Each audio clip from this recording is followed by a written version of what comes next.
Okay, here we are. We're gonna plant a blueberry plant here for you. Just finished digging the hole. It's about 4 times bigger than the plant would be, maybe. When you get your package, read your growing instruction. There's some real good information in this little handout.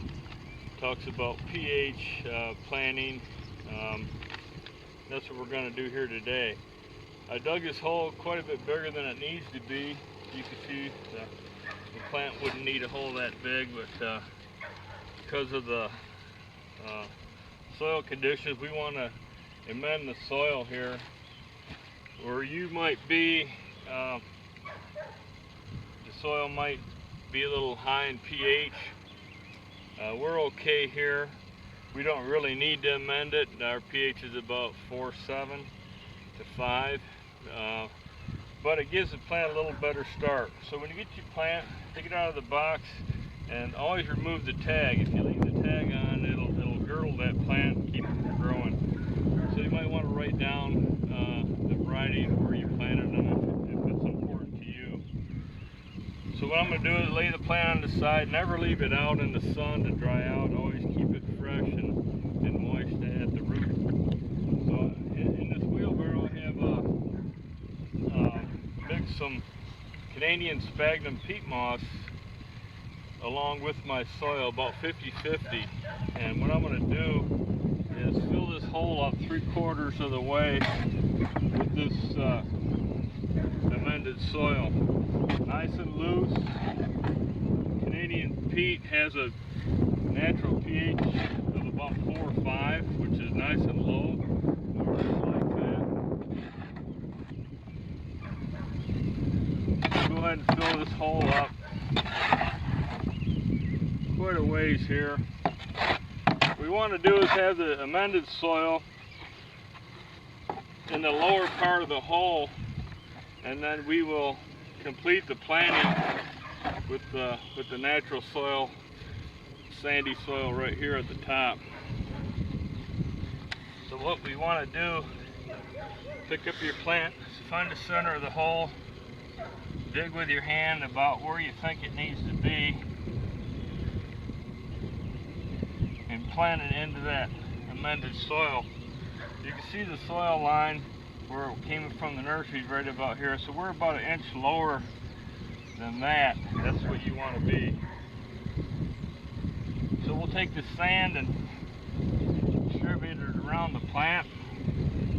I like to do that because the peat moss can act like a wick and wick moisture out of the hole there.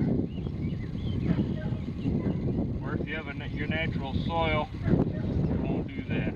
So kind of spread your soil around, step in on it, get all the air pockets out, put some more sand in there, level it out nice. Make sure you get most of the air out of there, that way the plant will seal till the natural ground and take off better. Then I have a 5-gallon bucket of pine bark, about 1/2 inch chunks, so you can go with bigger. This is just what I happen to have here. 5 gallons is more than enough. Put it around the plant, and that'll keep weeds from getting to the plant. A lot of people like to spray Roundup around, but all you need to do is get a little drift on your plant, and it's gonna either kill it or slow the growth down. After you're done planting, you're happy with how it looks,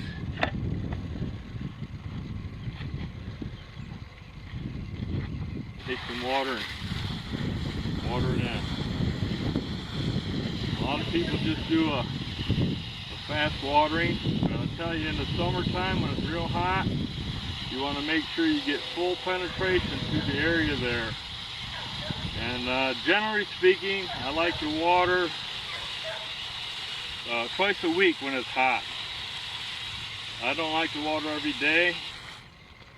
You don't want to keep it too wet, so about twice a week, but thorough watering.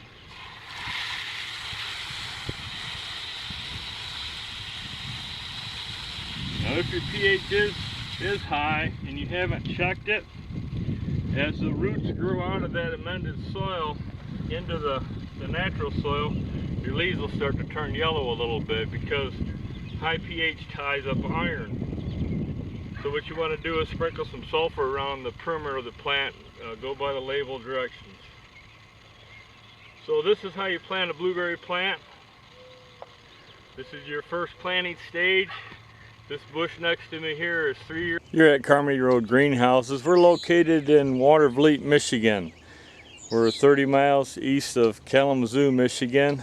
This is the southwest part of the state.